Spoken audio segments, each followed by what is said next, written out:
Autres acteurs de la vie politique sénégalaise, parlementaires, membres de la société civile et leaders d'opinion.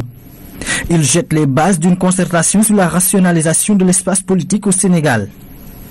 De 42 partis à la veille de la première alternance, notre pays enregistre aujourd'hui 236 partis politiques.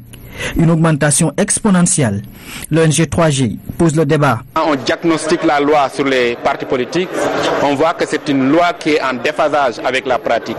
C'est une loi, par exemple, qui ne traite pas la question des coalitions. C'est une loi qui permet à ce que même deux personnes se retrouvent pour créer un parti politique. Ce qui peut fausser la lisibilité du jeu politique et désorienter le choix des citoyens. Dans ce débat inclusif, tous les segments de la vie publique ont voix au chapitre. Il s'agira alors effectivement d'impliquer tous les acteurs autour de la question afin de poser les balises de notre démocratie et de jeter aux orties l'un de ses avatars, à savoir la prolifération des partis politiques. Dans ce contexte, rationaliser les partis politiques est devenu une nécessité, mais faudrait-il au préalable trouver la solution à l'équation? Comment rationaliser sans enfreindre la liberté d'association? C'est possible.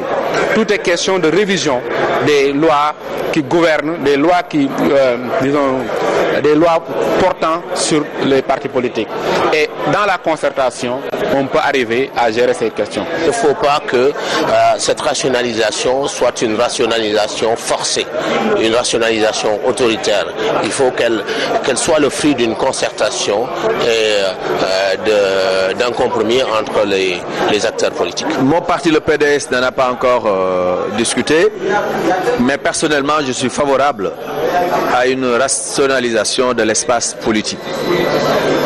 Je ne suis pas pour une limitation des partis politiques, c'est-à-dire je ne suis pas pour qu'on change la loi qui permet à un groupe de citoyens de créer un parti politique.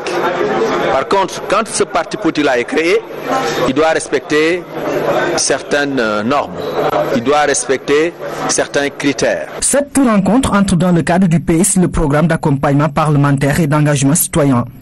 Il vise essentiellement à promouvoir une meilleure gouvernance parlementaire et une citoyenneté constructive.